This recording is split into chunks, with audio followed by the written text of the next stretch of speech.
everybody. Thanks for coming. I'm Rich Radobaugh, one of the instructors here at UCCS Hypnosis Program. Today we have Dr. Leon Kelly. He's a doctor of pathology, an MD, and he's going to talk about autopsies. He works at the coroner's office here in El Paso County. He's been working there for about 10 years. He graduated from medical school at the University of Indiana, and he's been a pathologist his entire career. So I'll turn it over to Dr. Kelly to give you your attention. Thank you. Before we get started, I want to be... Here it goes. I want to advise you, this is I've done this a couple of years now. Every year we have somebody faint. These are real autopsy photos.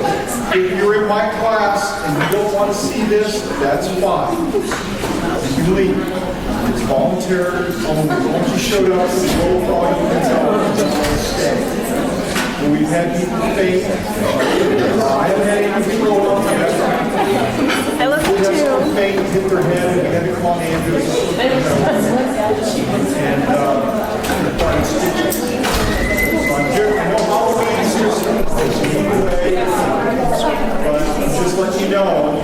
So if this is something that's going to bother you, now's the time. Okay. Dr. Kelly. All right. Some people laugh, some people move closer. All right, so I'm Dr. Leon Kelly. I'm a forensic pathologist. I'm the current Deputy Chief Medical Examiner for the El Paso County Coroner's Office. I know many of you in this room already because I'm also a lecturing professor here at UCCS, and I teach a class called Investigation of Injury and Death. I teach it every spring, and many of you in here are my former students. And so what I'm going to talk about today is I'm going to, this is a course on homicide. Well, there's no homicide without a dead body, right? And dead bodies are the single most important key piece of evidence in homicide investigation, and that's what we're going to talk about today. But there's not enough time for me to teach you everything I teach in a full semester course in a couple of hours. And so if this is something that interests you, if this is something that you would like to learn more about, if this is something that could spark an interest in an entry career, these things are good. If you want to be a lawyer, a prosecutor, or a defense attorney, if you want to be a cop, FBI, public health, Department of Corrections, really anything that touches, for the most part, the fields of criminal justice and forensic science, this is going to be part of what you have to deal with. Not necessarily the same capacity that I do, but your career is going to touch this in some way or another. Which is why there's a warning label. I'm the only professor you'll ever have that comes with a warning label. There is no way for me to teach you what I do, talk about what I do, show you what I do, without showing you what I do, right? There's no way for me to censor that, okay? So today we're going to spend the first half talking about the philosophy behind what it is that I'm doing, what we're determining, and how that impacts the rest of the criminal justice system. And then once we get through that part, we're going to turn to the practical nature of what I do. What I do is a hands-on, visual, scientific field. All right? And so for you to have any inkling at all of what that's like, I got to show you. All right? And when I show you, you're going to see things today. Now, people have taken my course and they're going to see anything they haven't already seen. They're seasoned veterans. One of the things that we do in my course is everybody has to come to the morgue and watch autopsies. And so you'll get the sights, the sounds, the smells, everything, right? Some people are okay with that, some people are not. So today, once we get to that section where we talk about, I'll show you kind of what we do and how we do it. At any point, if you don't feel good, if you feel kind of hot, you feel kind of flushed, you feel kind of lightheaded, you just don't feel quite right. All right? What you're going to do is you're going to tell the person next to you, I don't feel good, and then that person is going to help you. All right? What you're not going to do is jump up and try to run out that door. Because you're going to get about 3/4 of the way down that aisle, and then you're going to hit the floor. All right? I have sent 30 people to the hospital in my career of giving these types of lectures. Let's not make it the fourth today, all right? But if you don't feel good, look away, go to your happy place, think about, your last vacation, try to block out what I'm saying, and you'll be okay. Worst case scenario, if you feel really, really, really bad, just get up and then lie down on the ground. All right? And we're not going to make fun of you, not to your face. If you lie down on the ground, you will not pass out. Okay, but we don't want somebody passing out, hitting their head, getting hurt. I've lost somebody already, see? We don't want anybody hurt, we don't want anybody puking on themselves, we don't want anybody crapping their pants and beating themselves, because that's super embarrassing. Alright, so you have to do it. Okay.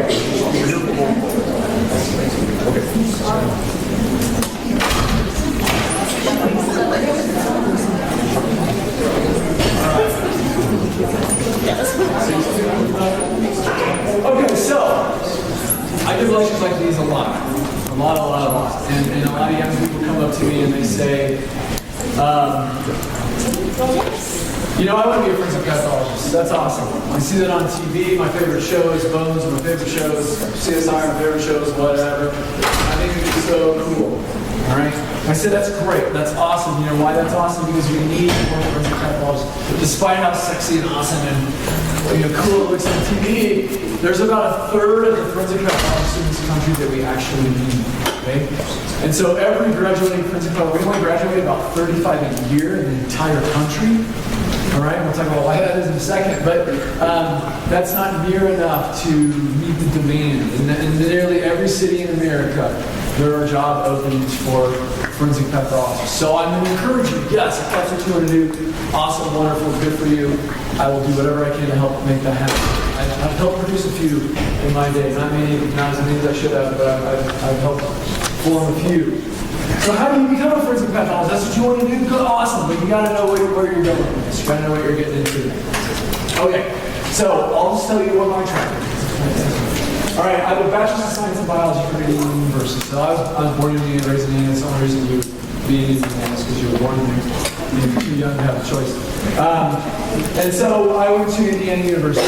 Same situation you guys are in. Probably almost all of you in this room are undergraduates. So I graduated from Indiana University. During my time at IU, I decided, hey, I'm really good at science. I like biology. At first I thought I was going to be a dentist, actually. And then I realized I did research for a summer doing at the middle school and realized that was the most mind-numbingly boring crap I'd ever seen in my entire life. I apologize to the soon-to-be dentists in the room, but it sucked. So I was like, well, I'm not going to be a dentist because that's super lame. But I don't know what I want to do. And I thought, well, maybe I'll go to medical school. That sounds cool. And so I applied and I got in. And I went to Indiana University School of Medicine, which is in Indianapolis.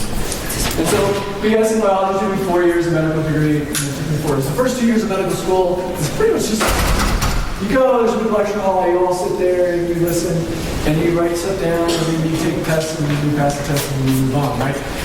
It's just really, really, really hard tests, surrounded by the smartest kids you could ever imagine, right? It's like boot camp for really, really smart, nerdy kids. And so that's going to be the first 2 years. And then after that 2 years, then you got to figure out what kind of doctor I want to be, right? And so then you start what are known as your clerkships, where every month you're a different kind of doctor. This month you're a surgeon, this month you're a GYN, this month you're a pediatrician, this month you're a psychiatrist, and blah, blah, blah, blah. And you do them all. And then at the end, you got to figure out, well, what kind of doctor do I want to be? There aren't really general doctors anymore. It's not the whole list. And so you have to figure out what kind of doctor you want to be. And so during the course of those 4 years, I decided I wanted to be a pathologist. And a pathologist is a special kind of doctor who, the definition is pathology is the study of disease. So they're the doctors that help other doctors figure out what's wrong with you.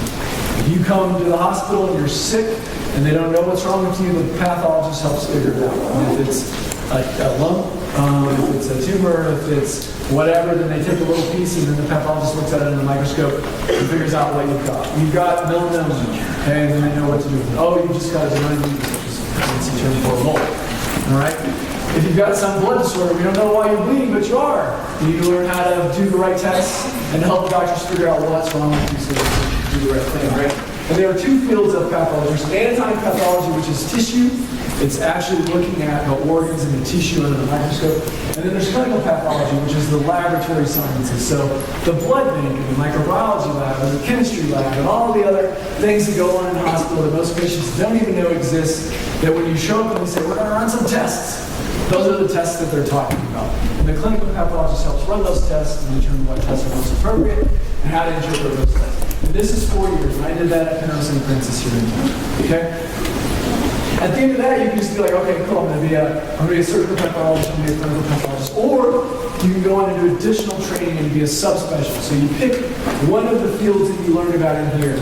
And if you just wanted to look at breast biopsies your whole life, you can do that. You just want to look at GI biopsies your whole life. You just want to do blood banking the rest of your life, you can do that. You just want to be a microbiologist, you can do that. Or one of the things you can do is do forensics.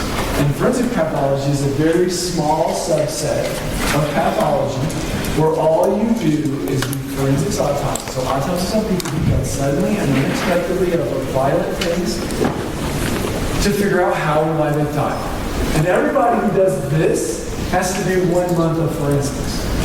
But 99.9% of pathologists go, ooh, that was gross, I'm good, I don't want to do that anymore. All right, after that 1 month. But a very, very small fraction of people decide, no, that's what I want to do. And if that's what you decide you want to do, then you go in and do what's called a fellowship, which is a whole other year of training where all you do is forensic autopsies, and then all you do, you work on a crime lab, and you learn how to do DNA and trace evidence and ballistics and firearms and all the other forensic sciences that none of the other medical doctors have ever learned how to do. Okay. So if you do all of those things, and you take a bunch of tests to get board certified in anatomic pathology, clinical pathology, forensic pathology, and you're a physician, right, because you went to medical school, then you become a forensic pathologist. So this is 4 years, this is 4 years, this is 4 years, this is 1 year. So that's 13 years from sitting where most of you are right now. At least a couple of years in where you are right now, which is a very long road to take a government job. Right? So this is why we only graduate 35 of us a year. Because it takes a different kind of person, whether that's a good different or a bad different, that's up to others to say, to do this job. Okay? And so, one, I encourage you absolutely, this is what you're interested in, you're all sitting here for a reason. Think about it, but know what you're getting into. Okay? All right, so forensic pathology, I touched on this a little bit earlier. It's a branch of medicine that applies the principles and knowledge of the medical sciences to problems that go along. The primary responsibility of the forensic pathologist, the reason that we exist, is to determine really two major things. And that's the cause and manner of death. And we're going to spend quite a bit of time talking about those two things. All right. So today, we have the modern medical legal death investigation system. Its job is to determine these various things. Cause and manner, we talked about that already. Those are the big ones, right? But we do some other stuff too. We identify the deceased, okay? Some people die at Thanksgiving dinner surrounded by their family.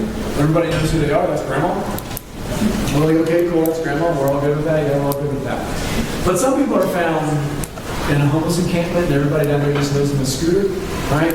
Some people are found floating in a river. Some people are badly decomposed. Some people are burned in their house fire. Some people are murdered and then chopped up. Okay? We've had people murdered, chopped up, burned, put in a wood, and then sunk into a river. Okay? And so some people, we don't know who they are when we find them. And one of the things that we are specialists at is figuring out who people are. And that's one of the things we talk about in the course. We're not going to talk about it today, but generally the things like fingerprints and DNA and forensic anthropology and other ways that we have of figuring it out. We determine the time of death and injury. We're going to talk about this a little bit today, and that's in large part overwhelmingly misunderstood by the community, sometimes misunderstood by lawyers and cops and DAs and defense attorneys, and certainly by families, because they see stuff that's on TV, and they think that somehow I'm supposed to show up to the scene and stick a probe in somebody's liver and pull down and go, aha, they died at 9:32 last night. And in fact, we all understand that nothing that we see on television is real, right? Except that. For some reason, that one thing, we can't wrap our minds around the fact that that might not be completely accurate. Collect evidence from a body used to prove or disprove an individual's guilt or innocence. And so what you have to understand about homicide investigation is law enforcement have jurisdiction of everything up to the body itself. The coroner/medical examiner, we'll talk about the distinction there in a minute, has sole jurisdiction of the body. Okay? So any evidence on or in the body does not belong to law enforcement. It belongs to the coroner until I release that evidence to law enforcement. And so at the time of the death, once someone has been pronounced dead, it's essentially the law that that body is not to be touched unless the coroner proves it to be such. Okay? Why? Because that's, once again, our most key piece of evidence. Right? And so we get involved very early in aiding law enforcement and figuring out who somebody is, what the circumstances are, and all that stuff. But ultimately, I'm the one that's going to be retrieving that evidence. If that's bullets, if that's a knife sticking out of the back, if that's a sexual assault kit, if that's trace evidence on or in the body, all of that belongs to me until I say otherwise. We're going to confirm or deny the account of how the death occurred. And as you guys go through this, we all know that human beings are the most reliable witnesses, particularly in stressful circumstances or when there's ulterior motives to the statements they might be making.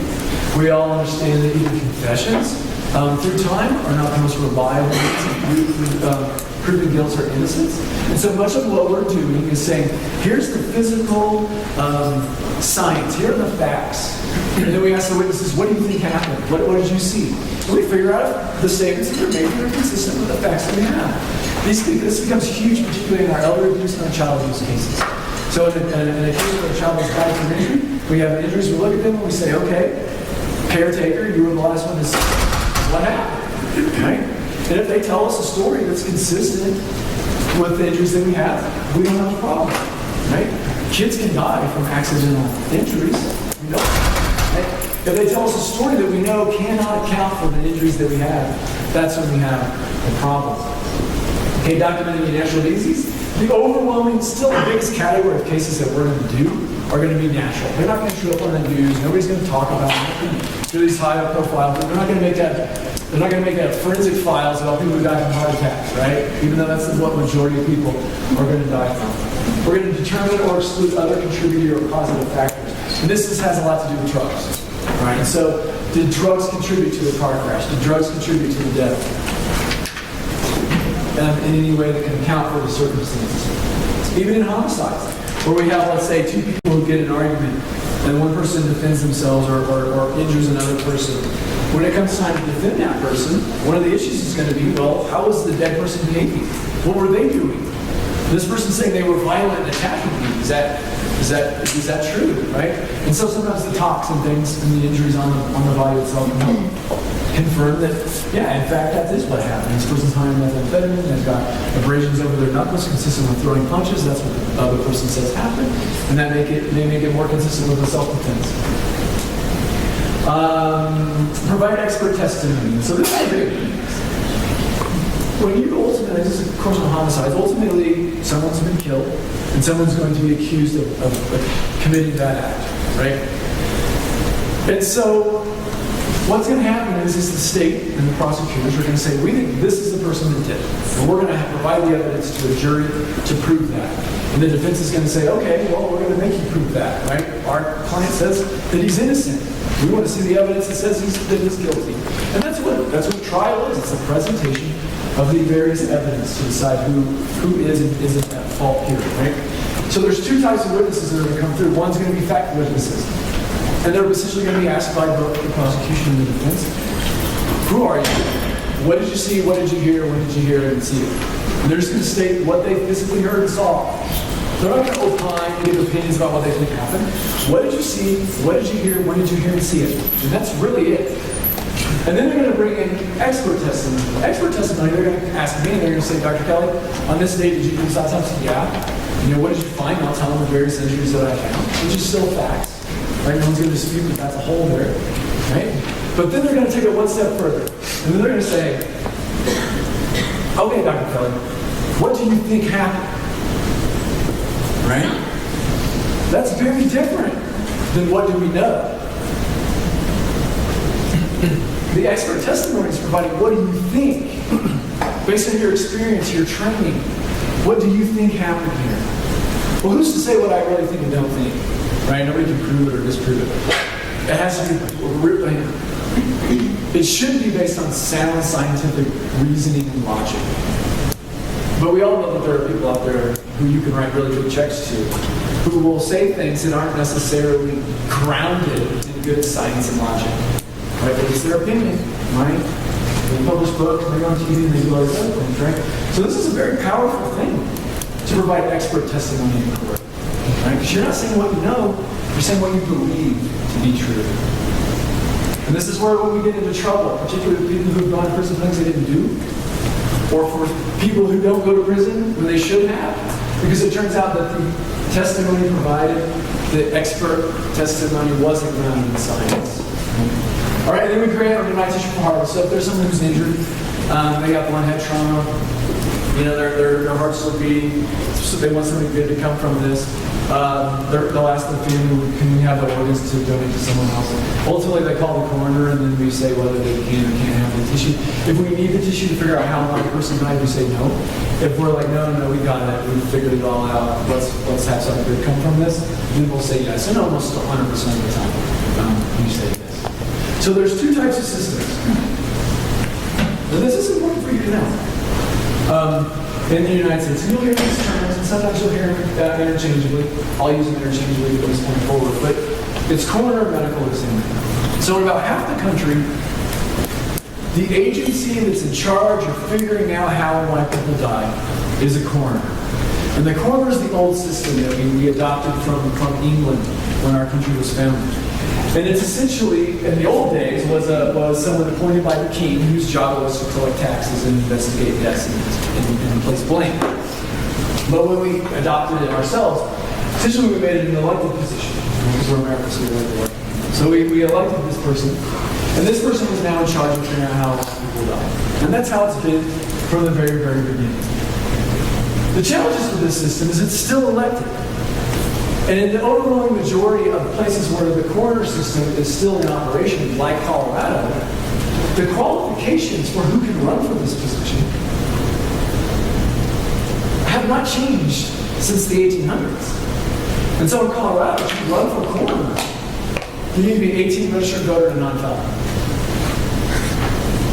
That's it. That's the requirements, right? And so you can imagine if you don't have any training or experience in medicine, in forensics, in law enforcement, in criminal justice, you're the person who shows up at the scene and goes, that person needs an autopsy, that person doesn't. Right? That person has enough natural disease to explain it and there's nothing suspicious here. Or this person needs a full investigation and an autopsy. But you don't have any of the credentials to make that decision. But you want an election, good for you. Right? And so you can imagine why, particularly in larger jurisdictions, big cities, this is not a good system. It does not work. It's ripe for corruption, for incompetence, for weak coroner systems where law enforcement really is doing the job of the coroner. Okay? Which is why much of the country, particularly the coast and larger cities, said, hey, this is not a good idea. Like, we've grown up since 1850. We should put in charge of this system people who know what they're doing. And so we created what's known as the medical examiner system, which is where we appoint only board-certified forensic pathologists to lead death investigations. Right? So they're in charge of the office that investigates deaths and makes all those decisions. But in much of the country, particularly the rural areas, there's not enough of these guys to cover the entire United States. And so much of the country is still on this system. And if you've got 10,000 people in your county, and you get 20 or 30 deaths a year, and they're all naturals except for an occasional car crash or so, you can operate under this system fairly well. We have some really good coroners in Colorado. We have a very robust Colorado Coroner Association which helps train them and support them. But if you're in a big city like ours, you can't operate under this system. Not in any significant way by having a local coroner. Right? Which is why it's important that, despite it being elected every 4 years,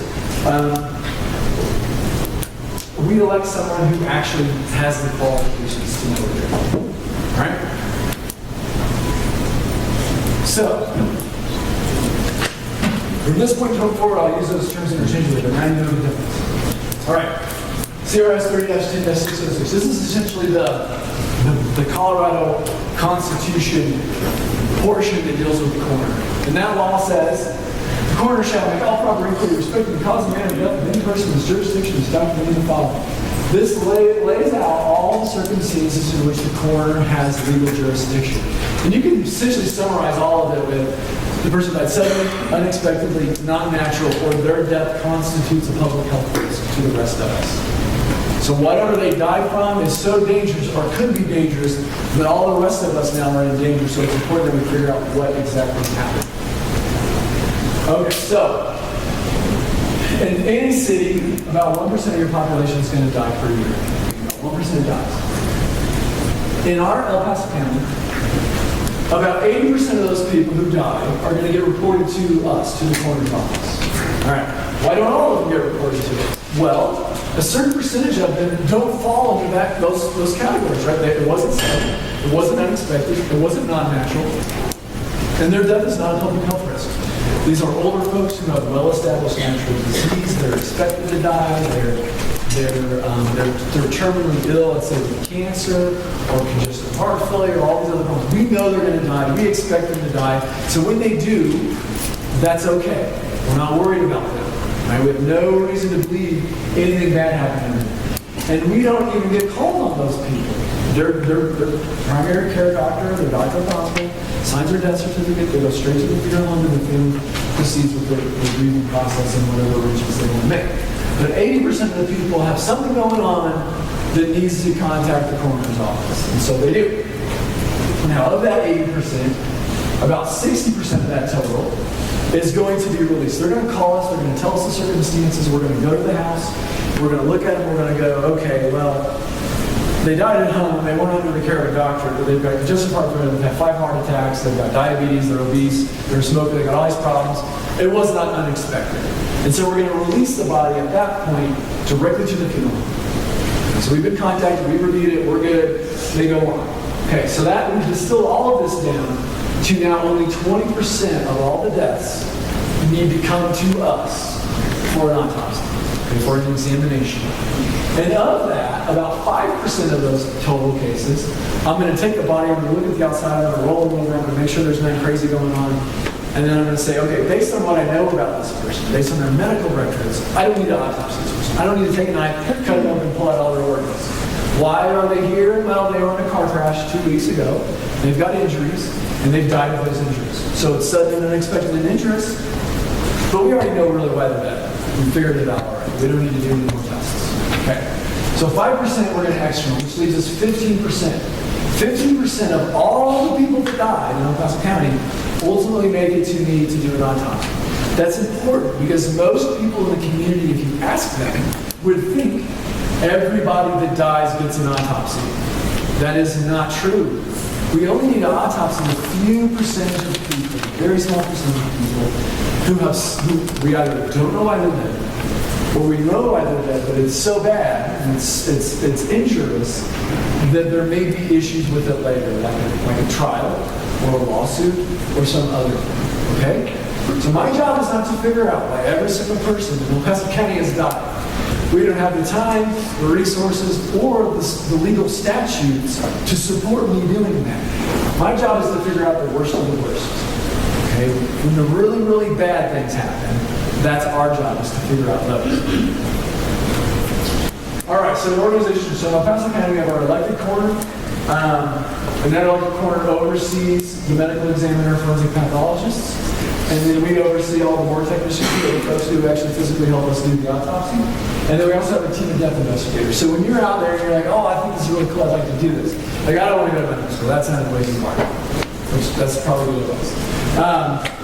But I really like this. I really like this dude's talking about. I'm really into investigating deaths. These are the people that you're thinking of, the CSIs. These are the folks who go to the scenes and they investigate the death. And they talk to the family, and they talk to the doctor, and they talk to the cops, and they talk to AMR, and they just put it all together. They decide whether that body needs to come in or not. They write it, they say it doesn't need to come in, they write a report, they give it to me, and then I do the autopsy. And so many of these people, I think we have 8. I'd say probably 3 or 4 of them graduated from UCCS. Several of them were students of mine previously, all right? And so many of them were sitting in the very, very chairs you are right now. The Vortex, several of them actually were former students of mine. Most of these guys ultimately will become these guys, but that takes time. So these are the folks that physically help me do the autopsy. This is important for you because ultimately if you end up taking my course, I offer internships to the highest achieving students. And those internships are essentially spending the summer with us at the morgue, learning how to do autopsies. So by the time you leave after a few months, you are a fully functioning morgue technician with really, really good experience of working in the morgue with the doctors and the diagnosis. All right, so here you go. So all this is essentially about death, right? That's why we're here, that's why I'm here. It's really my medical specialty is death. What is it? How do you define it? Death is the cessation or the end of life. It's characterized by irreversible stopping of blood circulation and brain activity. It used to be death was very simple. You were either breathing or you weren't. You were either dead or you weren't. But in the advent of modern medicine, we are now capable of keeping people alive essentially indefinitely. Right? So even if your brain is dead, we can keep your heart and lungs going essentially almost forever. Right? So we got to come up with another definition other than just to stop breathing. And that's brain death. Both of these, whether it's cardiovascular death, heart and lung stop, or brain stopped, brain cellular function, either of those legally are the same thing. So either one of those are a legal pronouncement of death. Which is important because if you have brain death where your heart and lungs are still working, you're a great candidate for organ donation. So they come in, and they take your heart, they take your other organs, and then they give them to somebody else who's living, and that helps that person survive. But this person's already dead, so it's okay. If we still only define it as heart and lung, then you would have just killed that person, because you're the reason their heart and lungs stop working. Okay. When the heart stops beating, oxygen is deprived from the body, the cells begin to die. That process is known as autopsies. We'll talk a little bit about that in a minute. Once enough of those cells die, particularly in the brain or the heart, death essentially at that point is irreversible. There's nothing anybody's going to be able to do to bring you back. All right, so autopsies. In cases of sudden, unexpected, or unnatural deaths, and we don't know why the person is dead, we're going to do an autopsy. Why? I get this question a lot. I don't understand. Everybody knows why that person's dead. They were shot. Why are you doing an autopsy? I understand. There's a dead in a car crash. Their head cut off and rolled down the street. Why are you doing an autopsy? I don't get it. The reason we do the autopsy is these things right here. One, we have to figure out the cause. In some cases, that's pretty obvious. Right? It's not much of a mystery why the person's dead. But sometimes you think it's not much of a mystery until you do the autopsy and you suddenly discover it's not at all what we thought. Right? This happens in car crashes. You see a car crash, you think, oh my gosh, this person's in a car crash, there's clearly death from injuries. You do the autopsy, they don't have any injuries at all. But they've got a horrible heart with bad coronary arteries, and they've had a heart attack. They have a heart attack causes the car crash really has nothing to do with it. They're already dead. They don't have any injuries that have killed them. And so it's a natural death. Otherwise, it would have been attributed to a car crash. All right, the manner of death, which is the category in which the death is going to fall, the means by which, the circumstances surrounding it. The mechanism of death is how the cause comes about. We'll talk about that a little more. And then the time of death when they die. Ultimately, though, it's pretty obvious to most people why you autopsy a homicide. It's a trial, that's all very important. But I've had people tell me, we had a Christmas party once, where it was our office Christmas holiday party, but there were other people there. There was a woman there who had quite a bit too much to drink. And she does not work for us. She was a guest of someone else's bar. And this was shortly after the Sandy Hook shootings. And this woman, once again, had too much to drink. And she starts yelling at us, several of us who were there. She asks us what we do, and we explain it.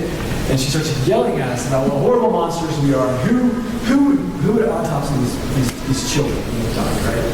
Who would do such a thing? We know why they're dead. They were shot. I mean, why would you put these families through this and contribute to their suffering? And just you're a horrible person for doing something like that. And I remember We were like, wow, this is extreme. Like, it's supposed to be a holiday party. Just like hanging out, having fun, but it really went dark at the holiday party.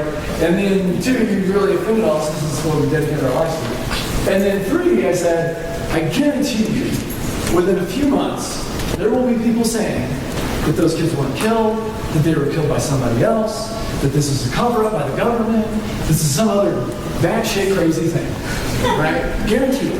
Oh, no. And what do we have today? We have lunatics who get online and harass families who have suffered the worst magical tragedy. Not that the autopsies prevented that, but had they not done it, we would have problems. Think about this one. Think about Judge Scalia, right? Supreme Court Justice dies. He's on a hunting trip. He's in horrendous shape, terrible. He's like a walking heart train wreck, right? And he dies in bed. And I'm assuming most of you know the story, right? So he dies in bed at the hunting lodge. This is in Texas, where they have a medical examiner system, but it's a mixed system where they have people called JPs, which are non-physicians who kind of act as coroners, who comes to the hunting lodge and says, "Oh my gosh, that's Justice Scalia, and he's dead." And they say, "Yeah, he's dead." And he says, "Okay, well, I'll talk to his family. He's got a bunch of medical problems. I'm not going to autopsy him." Right? So they don't autopsy him. He's got a bunch of medical problems. So they don't. And then what happens? Yeah. Start speculating he was killed. Yeah. So all these people start speculating that he was murdered and assassinated and like all these crazy things. And there's a whole drama with a pillow. He was smothered with a pillow, but then the JP's like, no, like the pillow's like next to him, like he's in a bed sleeping. Like, of course there's a pillow, right? And then so it's not a mystery that, I mean, it's very straightforward, but if you don't do it, you just do these kinds of things happen. What's the most famous case of disputed autopsy in American history? Single most famous murder that to this day, hundreds and hundreds of books written on about Kennedy, yes. All right. Who killed John F. Kennedy? Oswald. Yeah, Gary Oswald. Did he or did he not? Right? Why is that? And then all of this hinges on what? Remember this bullet and the trajectory and where it went through and the grass knoll and the whole thing. Why is that still in dispute? Has anybody ever been to the book depository in Dallas, Texas to take the tour? If you ever find yourself in Dallas, Texas, one of the coolest places you'll ever go is the book depository to learn about the assassination. Right? Okay. Why is that still so dramatic? Does anybody know what happened with the autopsy?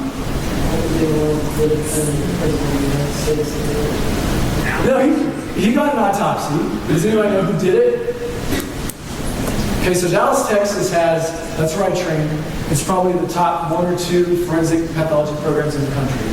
Right, Dallas is a very violent city. So literally the president could not have been killed in a better place to have the top-notch experts do their autopsy.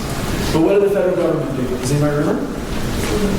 They came in literally at gunpoint and said, absolutely not, that's the president of the United States, you're not doing an autopsy, we're taking it with us. And they're like, hell if you are. Like, this is the way the laws work. And they're like, no, not today. So they took John F. Kennedy, the president of the United States, out of the hands of probably the greatest forensic pathologist in the country at the time, and they took it back to the East Coast. And guess who did the autopsy on the president of the United States? A guy who was a surgical pathologist who had never had any training in forensic science, had never done forensic autopsies before, had no idea what he was doing. Which is why the autopsy is garbage. Which is why all these years later, we still don't exactly know what that autopsy showed. Because it was done so poorly. But it does offer lots of people a lot of time to make money on writing books about it. So that's why we do autopsies. All right, cause of death. Very important. Cause of death is the injury or disease that produces a physiological arrangement in the body that results in the death. So you're going along in your normal state of health, whatever that is, right?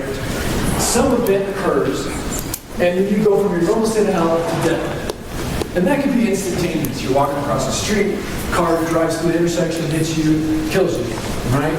Instantaneous death, what happened in a car crash. It can also take time.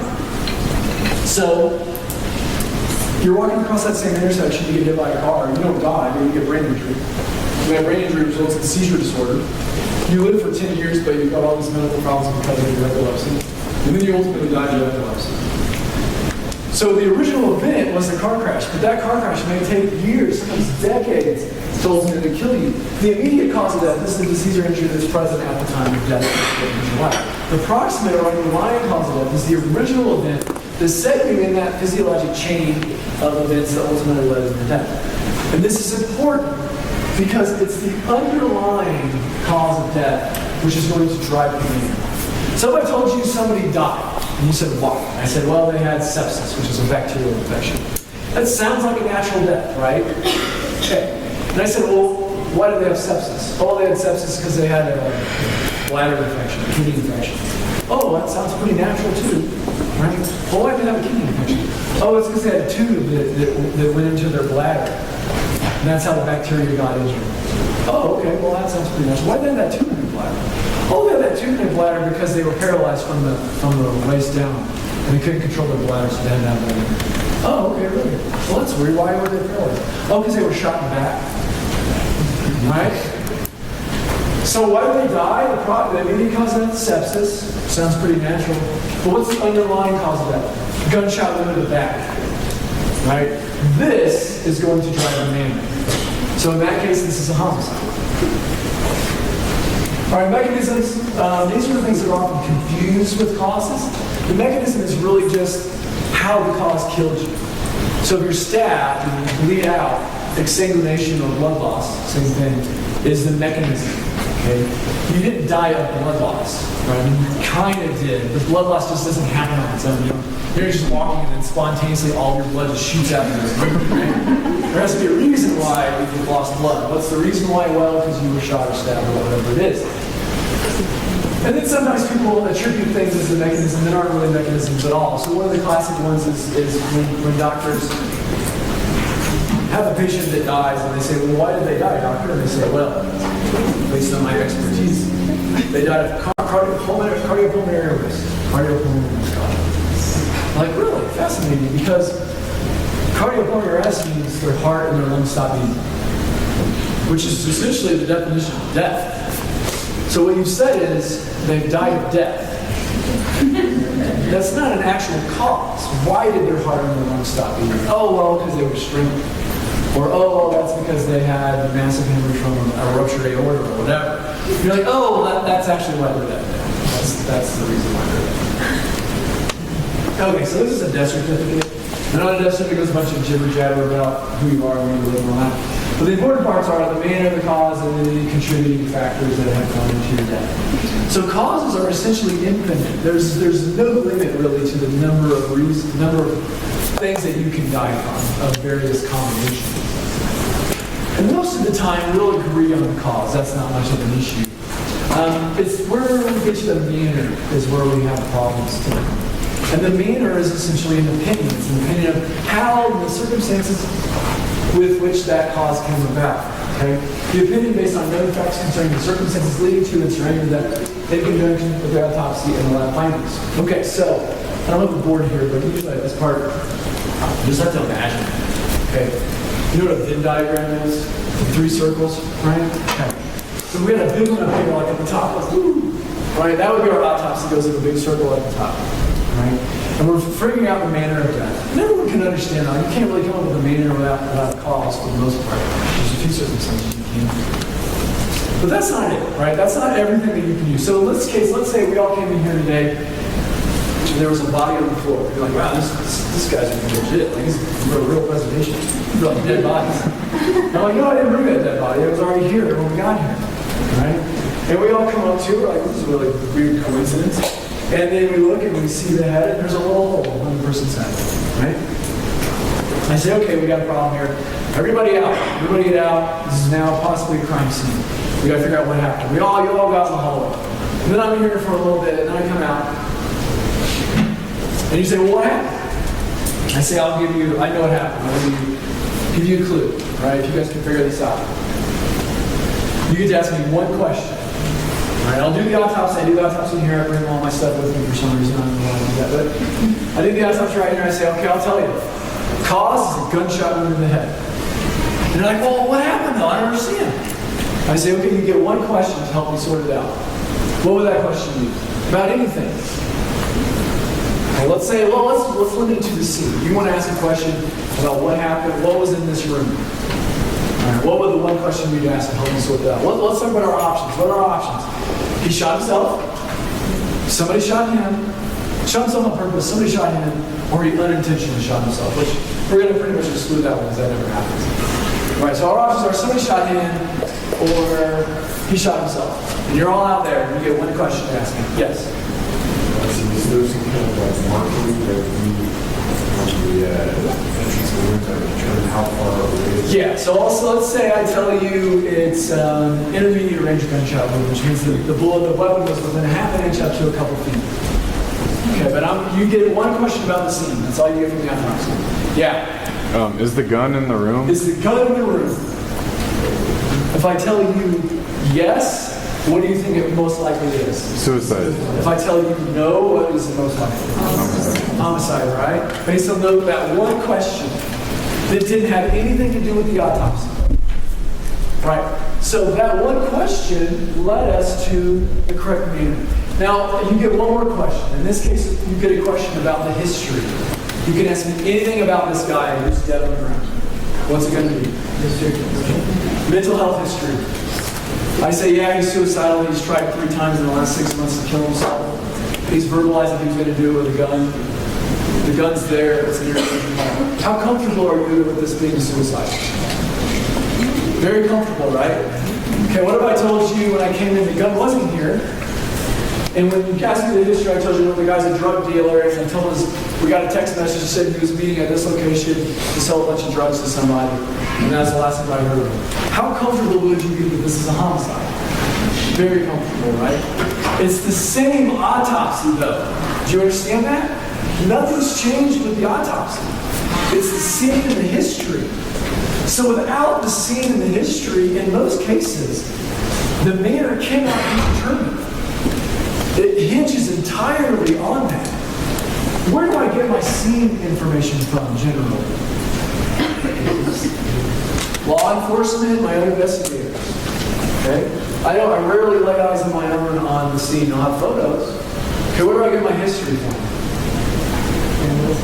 Family, law enforcement, medical records, all this kind of things, right? So you see, to get to the right manner requires a lot more on. If all you do is wheel eyes into a medical exam and go, well, good luck, you're going to have a lot of mistakes. Because it's an opinion based on all of these things. But because it's an opinion, you can change it if new information comes to light, which does happen sometimes. You'll call something undetermined or you'll call something natural, and then new information comes that actually the person smothered them or they strangled them and really left them with evidence. Or, I had one where I changed one time where a family told me that someone was injured in a work accident, and then it resulted in a spinal injury, which resulted in this paralysis, which resulted in death. So I called it an accident due to this. And then when they ultimately sued the employer brought me all their medical records, which the family just intentionally didn't let me know that existed, that showed that these problems with his nerves and stuff had long preceded his injury, and then in fact he had a natural disease process that was happening. But they wanted to get money from the insurance, and so it was inconvenient for me to know the rest of the information. All right, so naturals. So we're going to go through all 5 of them. Deaths that result solely from disease, the aging process, with no external cause, or injury or poisoning contributed to the death. So the person is dead entirely from a breakdown of the machinery of the body. Okay? The physical machinery, the heart, the lungs, the liver, the kidneys, something about the body has broken down, and it has done so not because of any external injuries, but only because of the mechanisms. So which is why we usually this disease and origin. So cancers, heart failure, heart attacks, strokes, all these kinds of things. The most common things that people are going to die from. Now it gets a little tricky because let's say you're morbidly obese, and you got a bad heart, you got bad coronary artery disease, and you eat 8 Big Macs a day. All right? Well, it's hard to not argue that in some way those 8 Big Macs a day didn't contribute to your death. Right? And so, well, why isn't it that accident? Why is that natural? Because you just told me that it has to be no external cause. Well, we distinguish because that's a chronic exposure over time versus, I guess, if you ate 50 Big Macs in a day, your stomach explodes, I guess. So it's a chronic exposure. If you think about it, like, if somebody gets lung cancer, 90% of lung cancers are associated with what? Smoking, tobacco smoking, right? So before the tobacco smoking, really wouldn't die of lung cancer, and that's an external cause. But it's a chronic, low-dose exposure over years.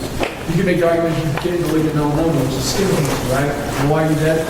Overexposure to ultraviolet light. No one would ever assume that to be the same as a heroin overdose. It's a chronic, low-dose exposure over time. All right, so accident, usually sudden or unexpected event occurring by chance with lack of intention that results in unforeseen and unpredictable death. All right, so you're walking along in your life, everything's cool, no problems, and then a piano falls out of the sky and crushes you. That's pretty sudden and unexpected. You did not see that coming. Okay? Why did the piano fall from the sky and roll the rope over? All right, so the piano falling from the sky crushing, was that intentional? Was there any intent at all in that act? No. Nobody intended for that to happen. And so people have heard me speak before they've heard this story. It's for dramatic effect. But you got a guy, he's driving down the road. Sun's in his eyes. He blows through a red light. He hits a bus full of what? Puppies and nuns, yes. A bus full of puppies and nuns. Splattered all over the road. Blood, murder, those little hats. Everywhere. Terrible tragedy. Worst we've ever seen. Okay. Why are they dead? Multiple one-force injuries. That's our cause. What's our manner? Accident, right? Why? Sudden, unexpected lack of attention. Did you mean for the sun to be in your eyes? Did you mean for you to blow through the red light? Did you mean to crash? All that was unintentional. Okay, so you're driving. Same guy. He's driving a car. He's drunk. He's high. He's changing his CDs. Right? It's 1994. He's checking his pager.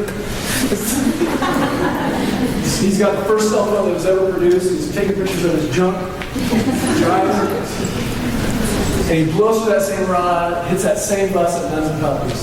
They're splattered, they're dead, there's blood all over the place. People are screaming, it's mayhem. Humanity, right? What are we going to call the mayhem? Homicide. Homicide. Why? Why? He was negligent. Okay. What was negligent? Could have been expected. It was reckless. He was reckless.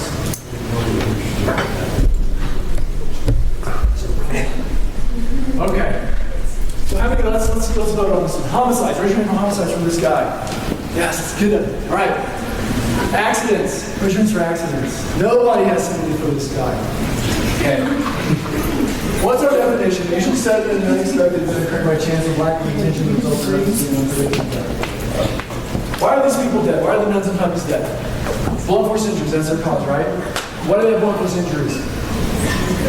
Because they got in a car crash. Did the cars collide intentionally? Did they? No, they didn't. Lack of intention. Right? This is an accident. It's still an accident. Okay? Why are they dead? Multiple blunt force injuries.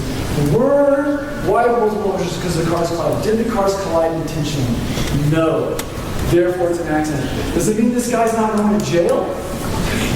No, of course he's going to jail. He's a lunatic. Right? He's a danger to everybody. These are medical diagnoses, not legal terms. The accident gives no judgment about the legality of the acts involved. That's not my job. My job is to figure out how and why people die. It's the criminal justice system's job to figure out if they're in the wrong or not. Of course this guy's going to jail, but it has nothing to do with me. That's not what I do. Okay, we need to use the definition. All right.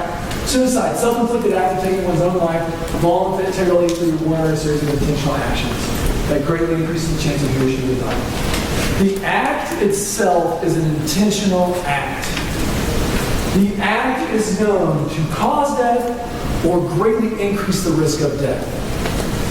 All right, you take a gun, you load it, you point it to your head, you pull the trigger. You're dead.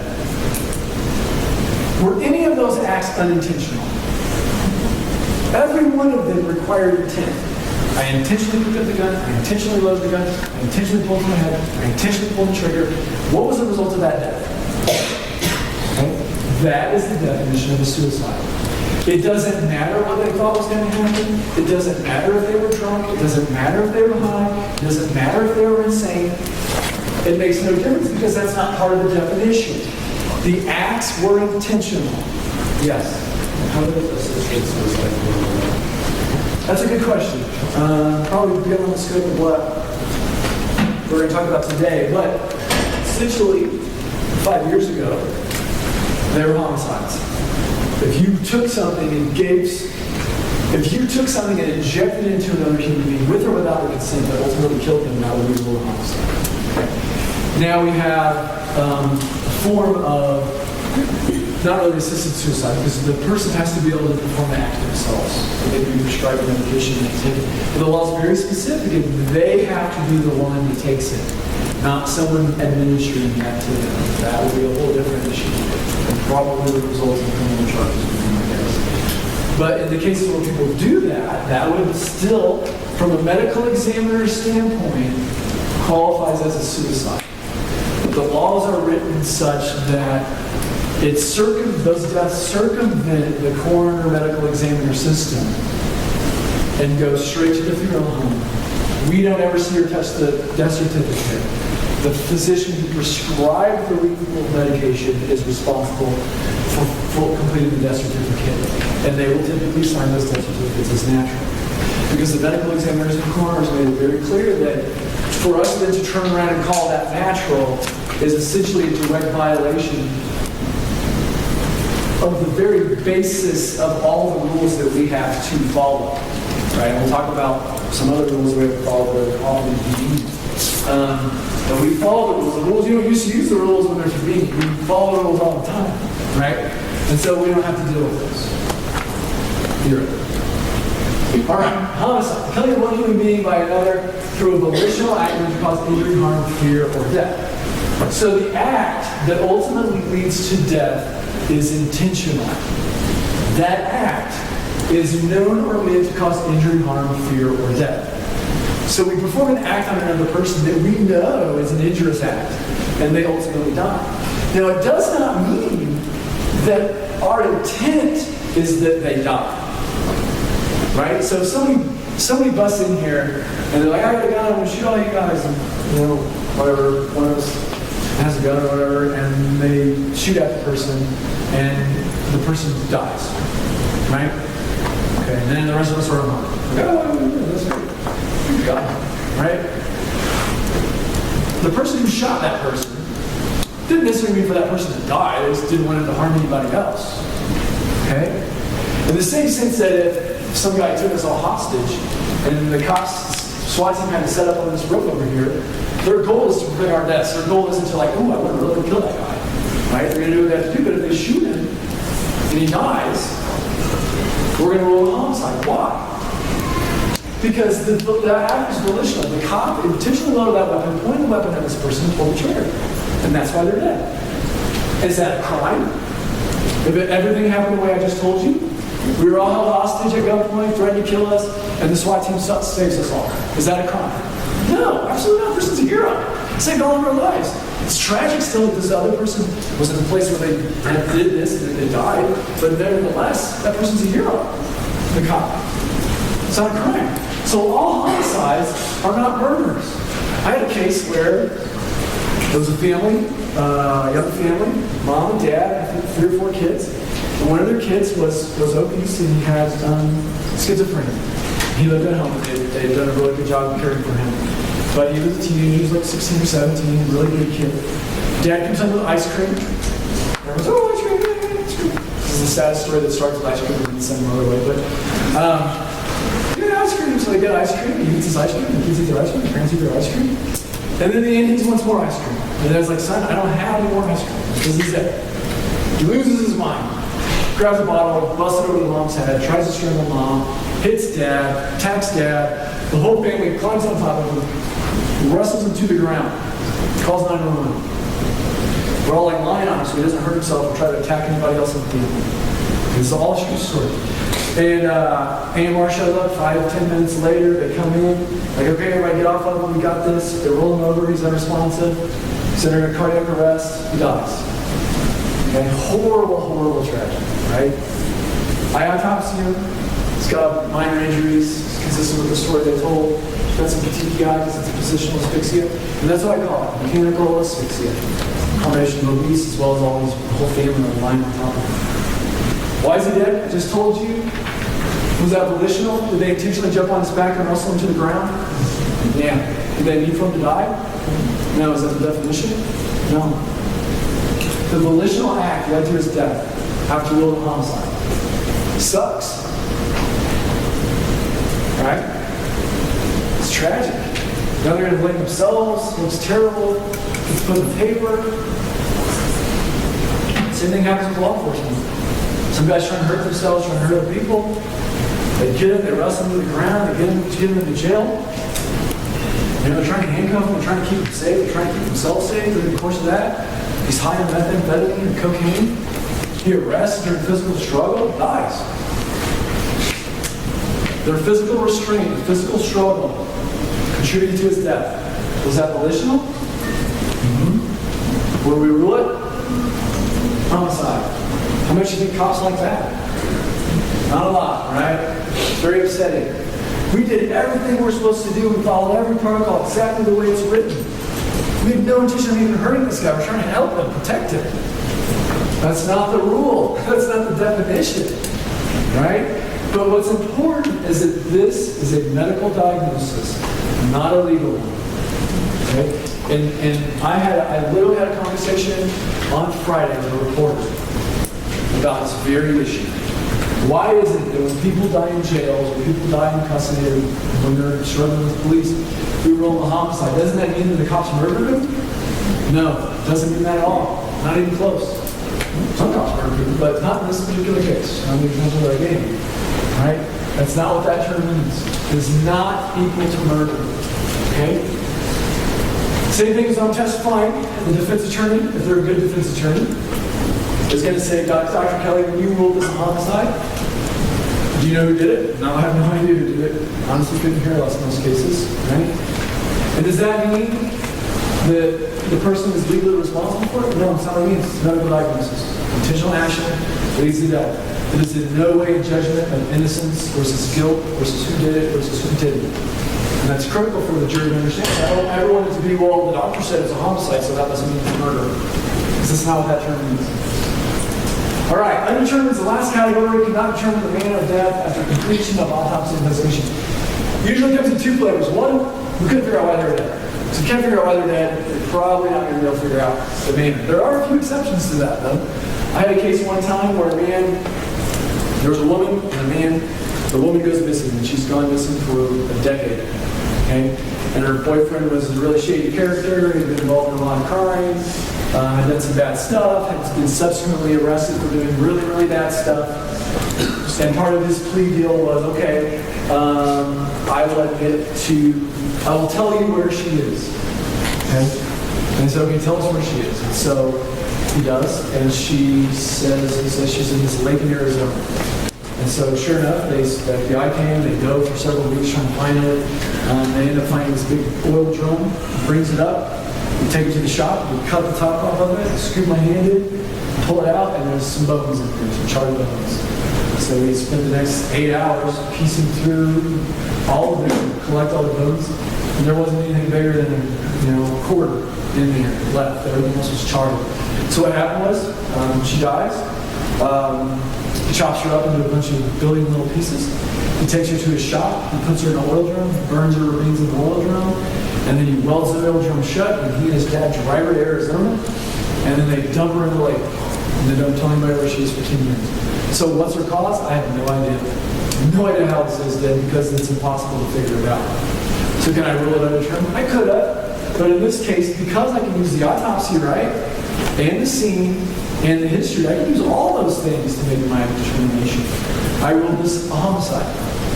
There's enough evidence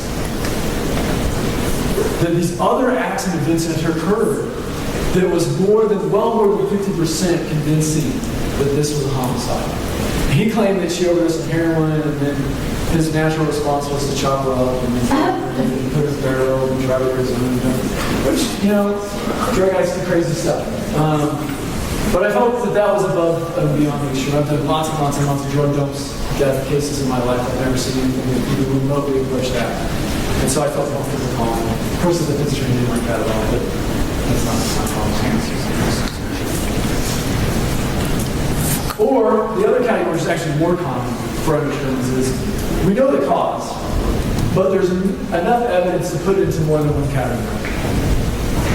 And so, let's say the most classic example is a drug overdose. Right? We do the tox, we get it back, more than enough drugs to kill the person. But it's not like bucket loads of drugs. Right? It's not like they took a whole bottle. They got 3 or 4 high toxic to lethal levels of drugs in there, right? And so we say, okay, well, do they take the pills to kill themselves, or do they take the pills to get high? And then we look at their history and we say, well, they have had suicidal ideation in the past they attempted. They haven't had anything really recently. And they do have a history of substance abuse. They've been in the hospital like 3 times in the last 5 years because of unintentional drug overdoses. They've been in and out of rehab a couple times, so it could be a drug overdose. But then they did lose their job last week, which could be an event that pushed them towards suicide. So they could have taken drugs just to feel better for a little while, get high, or they could have taken drugs just like goodbye cruel world. There's enough evidence to support either one of those, which means there isn't enough evidence to solely support one of those, which means the most appropriate thing is to call it undetermined. And here's what a typical year looks like. This is really old, but suffices to show you that accidents are going to largely be our drugs, our car crashes, our falls. Our naturals are going to be our heart attacks, our strokes, our liver failures, chronic alcohol, things like that. Our suicides are going to be our hands, and guns, typically, and then a few drugs mixed in. And then homicides, we're only 57 this year. And so, which shows you kind of, this is all people talk about, but in reality there's far more that we're actually doing. Homicides are a very, very small fraction of what we're doing. Okay. So, time of death, time of pronouncement, and postmortem removal. So, the time of death is when you actually die. If you're in the hospital, we know what time that is. But the overwhelming majority of people are going to die necessarily in the hospital. Right? We're going to find them dead. So it's clearly not the time that they actually died, as you happen to find them at their last breath. They've already died. And so we look at the time of pronouncement, which is when we figured out that they were dead. Okay? So the time between when they actually died and when we found them is known as the postmortem removal. And this is what you see on every crime show, where they stick the baby clothes and do all this stuff and try to figure out exactly what time the person died. We spent a lot of time on this in my class, only just basically say it's all garbage. All right, but let's say we were going to pretend like we were going to figure it out. How are we going to do that? We're going to do that by looking at the various things that happen after death. Livor mortis, rigor mortis, and algor mortis. Livor mortis is the cooling of the blood in the skin. Rigor mortis is the stiffening of the muscles after death. And algor mortis is the change in body temperature. Then you can see a little bit of a video. It's always going to cool downward because that's what liquids do. They always go downward. It starts 30 minutes to a couple hours, and then it proceeds to become fixed at about 12 hours. Before that, you push on it and you let go, you'll see what we call blanching. Once it gets to about the 8 to 12 hours, it becomes fixed. It's very difficult to distinguish lividity from bruising without autopsying the body. I was involved in a case last October where a autopsy was done on a woman who was found dead in a hotel room. And she was decomposing. She had been there for several days. And the housekeeping knocks on the door, they open the door, they walk in, they realize that she's deceased. So they call 911, AMR comes, AMR walks in the room, that's the ambulance people. The AMR technician walks in, confirms that she's dead, and immediately walks out of the room. But during that, she noticed that she had a bunch of this red stuff on her neck. She walks out of the room and immediately tells law enforcement, this woman's been strangled. the rope, ligature strangulation. Cops show up. This is a strangulation homicide. She's alone in this motel room. Clearly, this is a homicide. The woman's lying on her back in a bed, head propped on 2 pillows. She had a lot of chronic illnesses, chronic lung disease, chronic heart disease. Her head's propped at a 45-degree angle on 2 pillows. There's a lot of redness pooling around her neck and face. She's got a couple bruises on her face. So they take her, cops say this is a homicide, strangulation. They take her to the medical examiner, who's sort of a part-time medical examiner. And he does the autopsy and he concludes, aha, she's been strangled. This is a homicide. Okay. And then the boyfriend is accused of murdering her. And so he has a trial, and so they found me because I'm the go-to guy in the state of Colorado for strangulation cases. And so they found me and they said, can you take a look at this and let us know what you think? And I said, yeah, sure. Probably strangled. And I reviewed it and relatively quickly realized that this was not strangled at all. There were no injuries to support that. But what was there was morbidity. And what happens when you're overweight, you put your head at a 45-degree angle, you get wrinkles in your neck. And when your head's propped at a 45, all the blood in your head and morbidity is going to pool down around your neck and your upper chest. And then when you take that person's head and you pull it back like this on the autopsy table, what happens is the area where there are wrinkles compress, which makes it pale because it pushes the blood out. And the areas between the wrinkles are red, which makes it look really, really bruised, just like it does here. Okay? Which gives you this alternating bands of red and white, which looks very much like a ligature strangulation. If you don't have experience dealing with decomposed bodies in the settings of alleged strangulation, continuous strangulation. And then there was nothing else about that to support strangulation movies, but and then it turned out when you actually looked at the microscopic slide, she had raging acute pneumonia, which was entirely consistent with her boyfriend's statements about her having this horrible cough and being sick and wetting the bed. And he had gone actually to the Walgreens to get cough medicine for her. And when he comes back, she gurgles, gasps for air, and then dies. Okay? So everything was perfect for exactly what he said, except for this darn morbidity. And so at the trial, they allowed the AMR. She was, 22. She'd been a medic for 6 months. The judge allowed her to testify that she could tell the difference between morbidity and true bruising from across the room in a decomposed body. And then I testified and said, it's funny because I've taught this for 10 years, and I literally have a slide. This shows you that you cannot tell the difference between morbidity and bruising on a body that's decomposing. So I wish I would have gone to school where she went. She's way smarter than me. All right, so this shows you. So this looks all to any sense like this guy. I've got the actual hell kicked out. But when you cut into the skin, you realize there's no blood in there. It's just a really cool. All right, these are called tornado spots. These are like little petechial red things that show up on bodies as they start to decompose. Once you die, the calcium, the energy currency of the body is used up. The muscles begin to, they don't contract up, they just stay where they are. Okay? And that begins after a couple hours, increases to about 24 hours, and then the body will begin to break down. All right, and then you can use these formulas. They don't really work when you never actually do them. But theoretically, in the controlled circumstances, you can calculate the number of hours since someone died based on their body's pain. But in reality, it doesn't work that way because it's not a linear curve. Okay, so after death, the body's going to start to break down. First 24 hours, you're going to probably be okay unless it's super, super hot. And then the body's going to bloat, and then it's going to turn black, discolored, gross.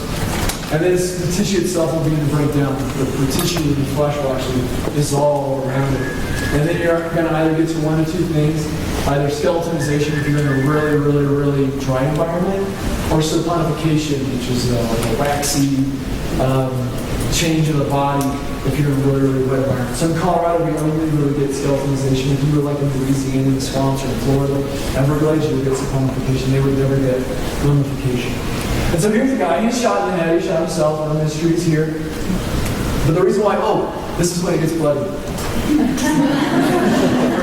going to tell you. It's all downhill from here on out. All right, so this guy's been shot in the head, right? And he's got this what called marbling. That's this green discoloration of the body here. It's the bacteria consuming and eating the blood. It's inside of you and it's on you. But what's interesting about this guy's found dead in his house. And if we look at this hand, It's well on its way to like mummification. It's black, it's drying. He's got this horrible marble. He's got some skin slippage over here, which is the skin itself breaking down and falling off the body.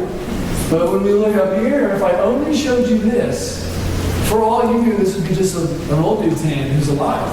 Like this could just be your grandpa, right? There's nothing about his hand that can tell you that he's dead, okay? And so we're talking about one God in one environment, from one hand to the other, that has a completely unpredictable rate of decomposition. And so if I can't reliably predict how long he's been dead in one environment, on one human being, with one cause, imagine how hard it would be to predict between human beings, between environments, between different temperatures, between different causes of death. My point is you can't. That's impossible, regardless of what they show you on CSI Miami. Right? And why would that be? Why would this happen? Well, this can happen because, let's say, he shoots himself in a recliner. This side of the body has the sun coming in and hitting it from the window. This side of the body's in the shade. Or he shoots himself in bed. This part of his body's under a comforter. This body's out in the cool air. Or he shoots himself in the bathroom. This part of the body's on a rug, and this part of the body falls on a tile floor, which cools the hand, pulls the temperature away, the heat away, cooling it, slowing down decomposition. There's literally 100,000 reasons I can come up with that looks like this, which is why we can't use these things to predict the post-mortem interval, despite what families and oftentimes attorneys want you to do. All right, so this is his front door, this is his Chinese food, and here is a great mummification. And so this is a really wet summer. We have a lot of rain. And you see with all these little white things, these are all maggots, right? And all this brown stuff are the pupa casings that are going to come when these maggots go in here, and then ultimately find this guy's been missing for about a month and a half. There's a really funny story that goes with this guy that if you take my class, All right, and here's a full skeletonization. This guy's found in a tent. He's been dead for about 2 years. And when we saw his bones and we can do talks on his marrow, he has methamphetamine. He wants to find a little pouch in his tent that has a needle syringe and some crystalline drugs in it. So despite the fact that he's a complete mummy, we're able to figure out his cause of death. Okay, now we're going to get to the good part. Why you all can. Okay, so injuries. There's only so many types of injuries you can get. And homicides are essentially almost always injuries. You can have your occasional poison, but at the end of the day, they're usually people that are beaten, shot, stabbed, strangled. Okay? And that's what we're going to talk about now. And so these are our major categories of injuries. We don't have time to get into all of them, but we're just going to breeze through the big categories just to give you a little taste of where we're going here. And those big categories are blunt force. Blunt force are going to be blunt instruments. So anything around it, curved, maybe like a 90 degree, but not a really sharp 90 degree. So bats, pipes, fists, feet, ground, walls, chairs, probably 10,000 things in this room can use one instrument. Okay? Blunt instruments are going to create 3 types of injuries and only 3 types of injuries. Right? These are abrasions, which are commonly known as scrapes or scratches, contusions, which are commonly known as bruises, and lacerations, which are commonly just tears of the skin. And every one of us has had all of these. Probably 50% of us in this room have a little scar on the middle chin from a fall that we took probably as a little kid that got a little laceration. Sharp force. Sharp force are anything with a sharp or cutting edge on it. So knives, ice picks, pencils, screwdrivers, switchblades, daggers, swords, all those kinds of things. Sharp force can come in 2 types. Incised wounds, which are longer than they are deep, meaning on the skin. If you measure the length of the wound, it's longer than it goes down into the flesh. And then stab wounds, which are deeper into the flesh than they are wide. And that's important because some implements can only incise, some implements can only stab, and some implements can do both, like knives. Right? We'll talk a little bit more. Chop force is my favorite kind of force because it combines both blunt force and sharp force. Right? And it's very specific to implements that are both heavy, swinging, and have sharp edges on them. So these are things like meat cleavers, machetes, hatchets, things like that. And then we'll talk lastly about gunshot and shotgun. Okay, so here's a head, here's an eyebrow, there's an eye, And these are these red scrapes. And we've all had these on our knees, on our elbows, as kids growing up, playing sports, just tripping and falling. All of us have had these. Some of them are flat and round or oval. Some of them are more linear and stretch-like, depending on what the object was. Here's one. This is one that we commonly see, not this big, but what would you normally call this in life? Road rash, right? Road rash. Why do we call it road rash? Because we get them fall on the road, usually bicycles. And why is it? It's because the body slid across a broad, flat surface like a road, and it scrapes up all. We call these confluent abrasions, also known as road rash. All right, this is a guy up on Bijou Bridge over there. No, not Bijou, it's the one more north of that. By, what is it? Yes. It's over there. So this guy's up here. He's a homeless guy. And here he is. And he's lying in a pool of blood. He's a sweet little homeless guy who lives in his sleeping bag here. There's a little light right up here. You can't see it. He's got his little novel, but he's just there minding his own business, reading his book. And somebody comes along and essentially plunges him to death. And here he is. He's got some abrasions here. He's got some lacerations here. Let's see if we look at the other side. He's got his brains here, fractures here. So this is a heavy, blunt, swinging type of one. I think it's like a bat or something that the perpetrator uses in the. All right, this is another one I had in Dallas. This is in 2008. So you've got props from sport in the water bag still in 2008. This keeps you real. And it doesn't project great, but there's a lot of blood here. There's a lot of blood here. Then you see his little legs here. And he's under a pile of blankets, all of which are covered in blood. And so here, when you kill the blanket spec, there's a lot of blood here, and a lot of injuries to his face. And then when we take a peek here, we got lacerations, we got contusions, which is the red stuff, and we've got a lot of abrasions. And so when you look at this, when you can see a laceration, abrasion, contusion, and it's separated by normal skin, it tells you that those are two separate impacts. Unless it's a super weird, complex implement, right? But most swinging things like bats have one broad surface. And so when you look at this, you go, okay, well, that's one, that's a laceration, that's a laceration, that's a laceration, that's a laceration, that's a laceration, that's a laceration, that's a laceration. So we're going to hear multiple. So this is a instance where they're swinging and swinging and swinging and swinging over and over and over again. Which is why when you look back at the picture, there's, which you can't really see here, but if we're looking on the computer, there's massive amounts of cast off and blood spatter all over these walls, all over the ceiling, all over the curtains, all over everything. Because they're just laying in the sky. So we go to the scene, and I'm looking at the guy.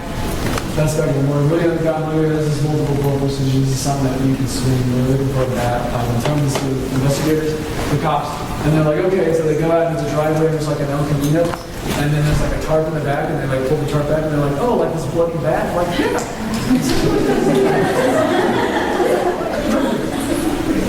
All right, and then this one. This is a nice classic laceration. We've got jagged edges. Right? So if there's abrasion, jagged edges, and this is known as abrasion.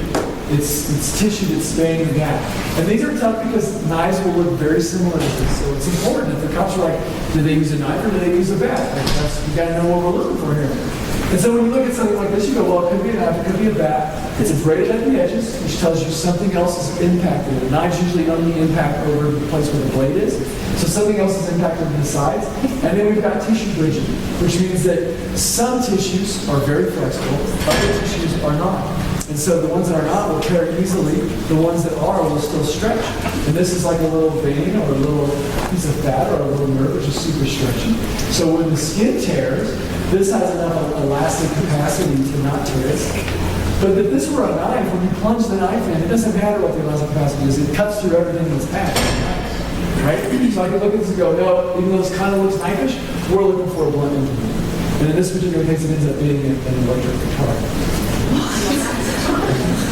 All right, this is one from Texas.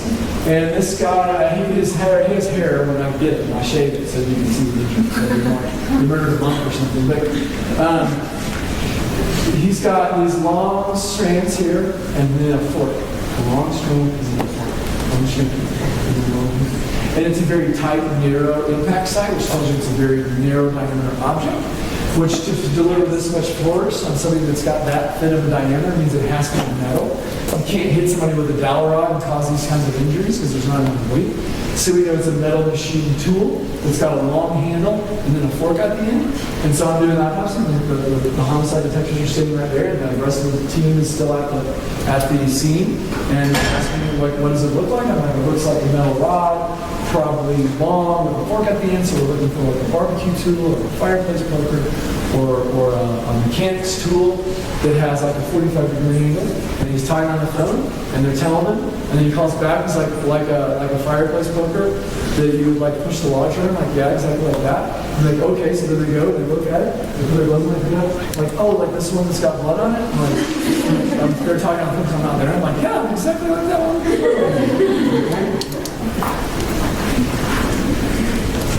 So you have this type of an injury, and then you have a fireplace poker with the victim's blood on it, and then with the suspect's fingerprint in the victim's blood, and like it should be like a 2-minute trial, right? It won't be, but it should be. All right, this is another one. This lady's got slumped over on her bed, on her couch here. She's paying her bills, and she has a roommate. And the roommate says he comes home, he's at a stroke, and he comes home and finds her like that. And then we take a better look, and she's got the whole back of her head. Once again, I shaved it. It doesn't really look. It's caved in here. We take another look from the back. We can see there's fracture and lacerations of the skin. It's a very broad, flat, round surface. It's on. The cops are like, all right, doc, what do you think? I'm like, okay, this is a big thing. This is a big round thing. So like a bowling ball or like a huge weighted object that's kind of rounded, like a huge bottle that you can swing, like a big Chianti bottle that you have like an Italian restaurant, or I'm trying to find all these things, like, okay. And then like finally after like 15 minutes, and then you start brainstorming all these things, you're like, so like a big vodka bottle. Yeah, just like that, a big vodka bottle. Yeah, that's what he said he killed her with. It's like, oh, you should have told me that. Like, you could have saved a lot of time. Like, oh, he's trying to say you can guess it. All right.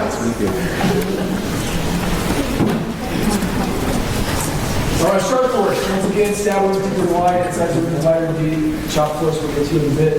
But they have both features of sharp force and blunt force. Here's a knife, because you've never seen one before. It's a handle, this is the spine, this is the cutting part, okay? This is the pointy part. Some knives have cutting parts on just the front, but not the back. It's like steak knives that you have in your house, because you don't really need to do something sharp on that. Some knives, though, have cutting bits on the front and the back. Right? Some have the cutting bits that are just straight like this, and some have them serrated like that. Right? All these things we're going to be able to figure out. So this is like we're looking at the skin of someone who's been stabbed. Right? This is the back. This is the front. So this is what we call a sharp angle. This is where the sharp cutting bits are.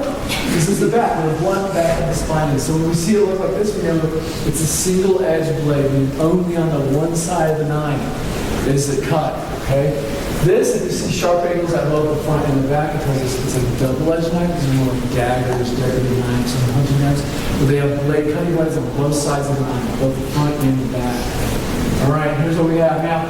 When the skin is cut, it will pull because of the elasticity. So they'll deform the stab wounds a little bit. So it's not like a weird curved knife. It's just, that's what the skin does. But here we have a sharp angle and a blunt angle. See that?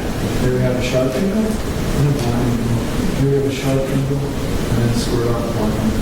And that tells us it's a single edge blade. Okay? So we look at this like, why is he dead? Got it. I'm like, okay, well, we got stab wounds here. They're deeper than they are wide. That means we've got a sharp force implement. And then we've got sharp and blunt angles. It's a single edge knife. So we went from I have no idea why they're dead to I know pretty much exactly why they're dead. They're using a knife and it's a single edge knife. And then you have one like this where you're like, okay, what did they use? Okay, what do we got here? This is wider than it is deep. Now you don't necessarily know that by the picture, but I'll just assume that because it's so long and it doesn't go very far. So wider than it is deep, what do we call those? Incise wounds, and then we got these, which you can't tell from the picture, but let's assume that they go in deeper than they are in the skin. What are those called? Stab wounds. So we got sharp, we got incise, and we got stab wounds, which tells us the sharp force, and it tells us that it's an instrument that can do both, which the most common is the knife. So we know it's a knife.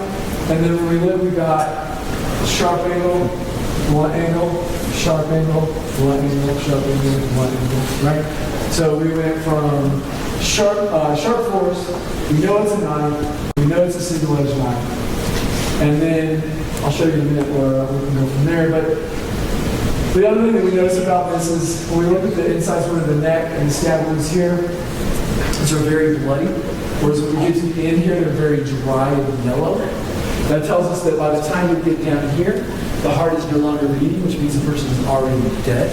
So they continue to stab the person after the death. So they're not defending themselves, they're not fighting, they're not struggling, they're just laying there dead. And the person just keeps stabbing them over and over and over again. But there's only a few circumstances that happens, the most common of which is the homicide that involves drugs, usually cocaine or methamphetamine, which we find in this victim and undoubtedly also in the perpetrator.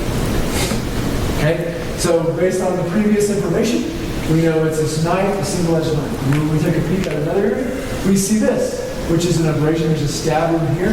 This is called an abrasion tail, meaning you're stabbed and then you drug the knife across the skin as you pull it down. Okay, what do we notice about that? It has this sort of jagged zipper look to it. This is the appearance that you get when the knife is serrated. So now we know exactly what kind of knife this is. It's a single-edged serrated knife. All right, here's another great serrated knife. This one's got a bunch of stab wounds and incise wounds as well. And then we find this on him. And these are linear abrasions this way. And you can see they kind of repeat the same pattern over and over again. The reason is because this is what that knife looks like. It's scalped. So where the scalps go up in, it doesn't touch the skin. Where it comes down, it sketches the skin, leaving marks. It goes up, it doesn't touch the skin. It comes down, and it leaves marks. So this is as good as a fingerprint. We can show exactly that this is the knife that ultimately was used to kill this lady. Okay? This is a very large knife. In fact, to call it a knife is probably not super accurate. We nicknamed it the on death plate. And you can see it's obviously protruding into his head. And then when you look at the x-ray, you see it goes in. But the remarkable thing about this particular case is this is not why he's dead. This is why you do the autopsy. This actually causes very little injury. There's a little facial artery that runs through here that feeds blood to the cheek that cuts, but you die really from that. Okay? So why is he dead? He's dead because there's a knife and pulled it out. These are inches, so it's like a 20-inch blade. He's dead because of this. Right? He's got another stab wound. It's the only other injury he has right here. So here is his right nipple. Right there. There's his right nipple. So this is his chest. His head's up here. His belly button's in here. He's got a stab wound. He's got a sharp angle, and then this is kind of indeterminate. But let's call it one. So we know it's that nicer one. And then when we do the autopsy, we show that while there's only one hole on the outside, when you autopsy, there's actually two separate paths that the knife takes through the liver. Right? How does that happen? How do you have one stab wound, but then it goes into two different paths in the liver? How does that happen? Right? Two, like imagine two, like splitting that.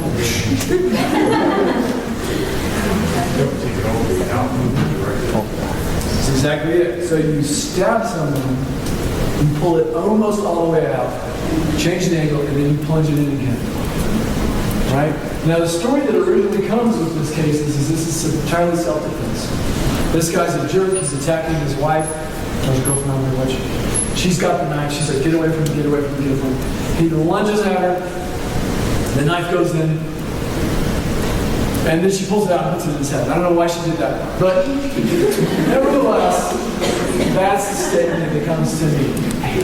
And so I do the autopsy, and we discover that she's gotten back too. So we know the knife goes in, and then it comes out, and then it goes in again, and then it comes out, and then it goes in the head. That's a little bit harder to argue complete self-defense. Now, maybe the guy was crazy, maybe he wasn't being was attacking her, but that's harder to convince a jury that you were like an innocent victim, which led to a relatively quick plea deal. All right, this is what a pair of scissors looks like back to back.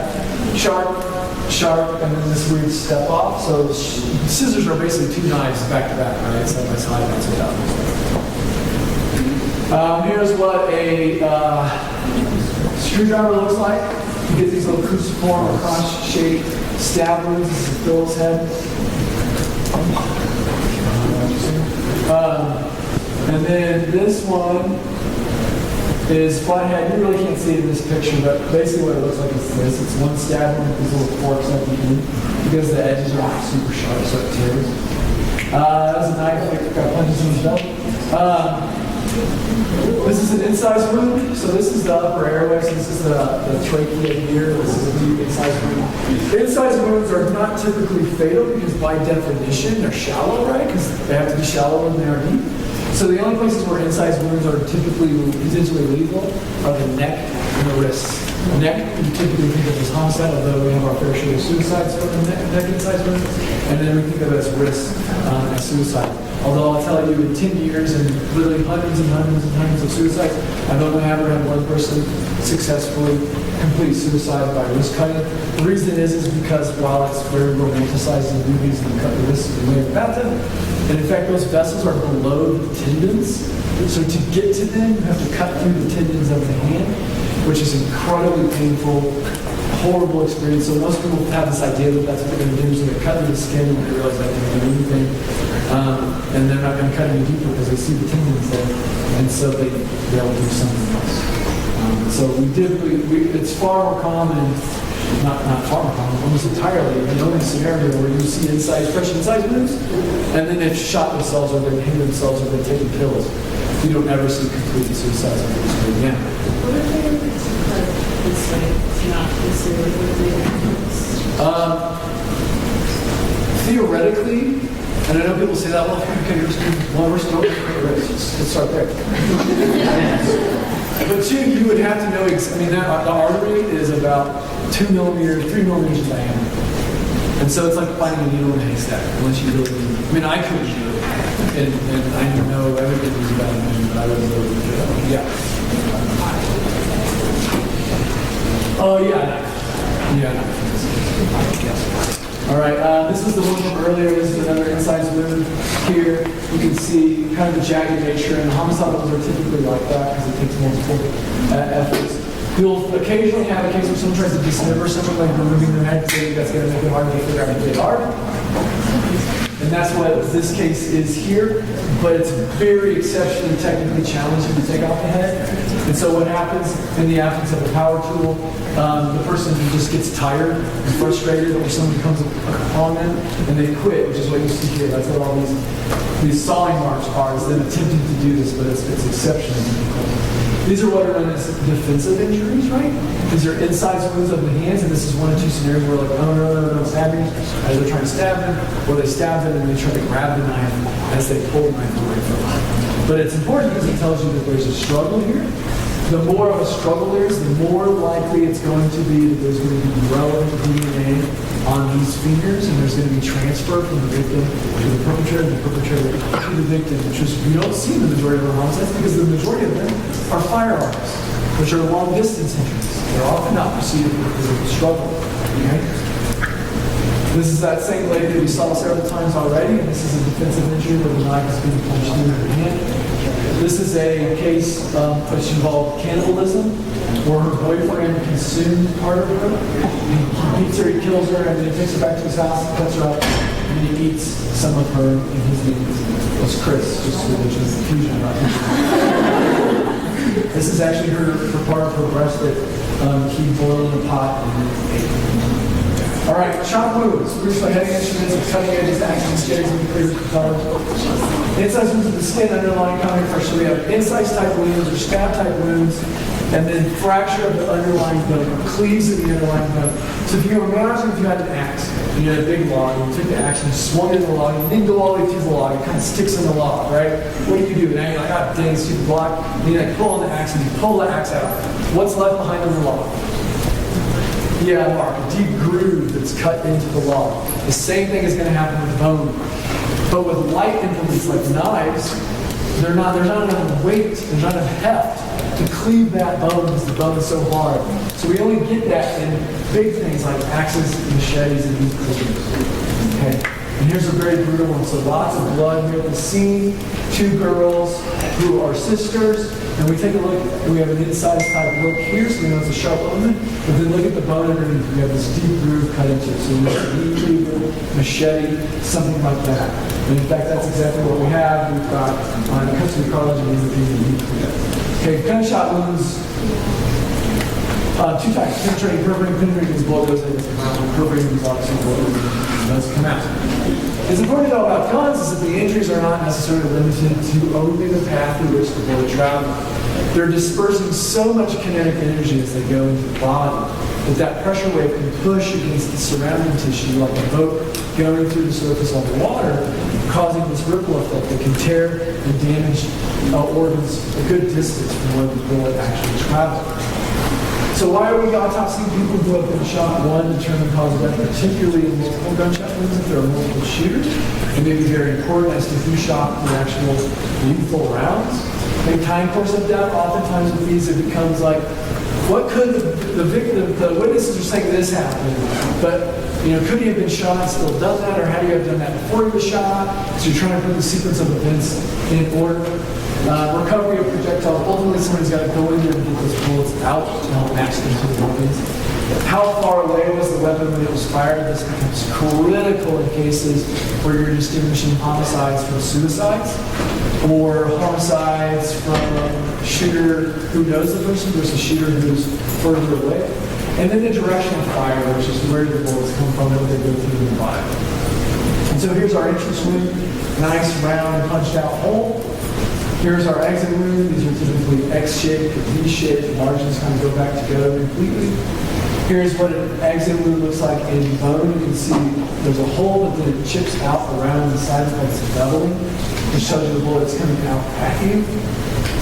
Ranges of fire, there's really 3 that are forensically relevant: contact, intermediate, and then distant.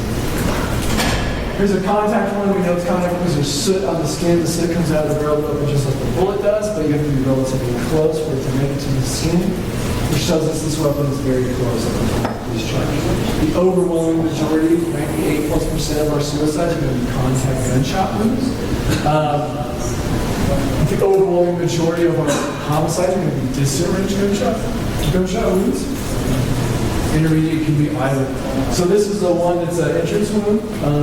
Typically, people are taught entrance wounds are these little round holes, and the exit wounds are these big things. But in fact, in contact gunshot wounds, the entrance wounds are huge, and the exit wounds are usually very small. And so law enforcement, particularly if they're unseasoned and haven't had a lot of experience, can be really freaked out by giant contact gunshot wounds. Like, oh my God, this looks like an exit. There's a little hole in the back. This man was shot from behind. This is clearly a homicide.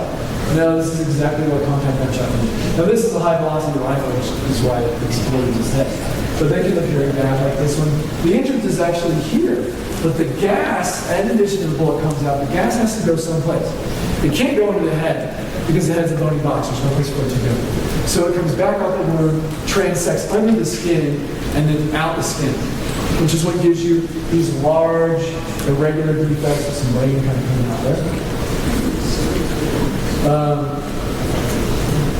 All right, so here's a nice entrance wound, and this is what we call stippling. These are little round abrasions. In the old days, they called them powder tattooing, but in fact, all it is gunpowder granules that have exited the weapon at a high velocity that have struck the skin, abrading it, kind of like little grains of seam, which tells you that the weapon was discharged within half an inch up to about 2 to 3 feet. This becomes relevant in this case because he's sitting in the back passenger seat of the car. His buddies say that some dude walks up on them outside the driver's side, shoots through the open window into the back seat, shooting him.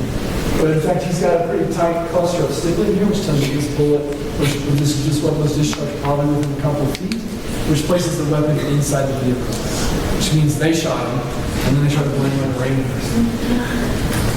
This is the case where this is the entrance wound here. Here's stippling all around here. This person is part of a either murder-suicide or a double homicide. because the gun is found next to him in his bedroom. His mother's dead in another room. And his stepfather claims that he shot her and then shot himself while the stepfather was out. But the stepfather was charged with murdering both of them and staging. Because the problem is a rifle was used, right? And he's got a pretty wide swath of stippling, which means the barrel of the weapon has to be far enough away to give you that spread of stippling. But it's a long-barreled rifle, so he also has to be able to get to the trigger, right? So you test the length. How far away is this going to be shot? How long are his arms to the wound? And is it even physically possible for him to have reached that trigger and discharge the weapon? There was a disagreement amongst the experts in that particular case, in that trial. So I testified, but I didn't know when he was going to This doesn't show up at all, but it's a long distance, it's a distant range, which is basically just around home, nothing else. And here's an X-ray of a high velocity rental car that also ends up going through a car door, so you get all of this shrapnel. The bullet breaks apart, destroys his arm, and goes into his chest. And this is what that looks like when you pull it out. So here's the lead core of the bullet. Here are the jagged fragments that surround it, coat it. And as it goes through, they tend to break apart.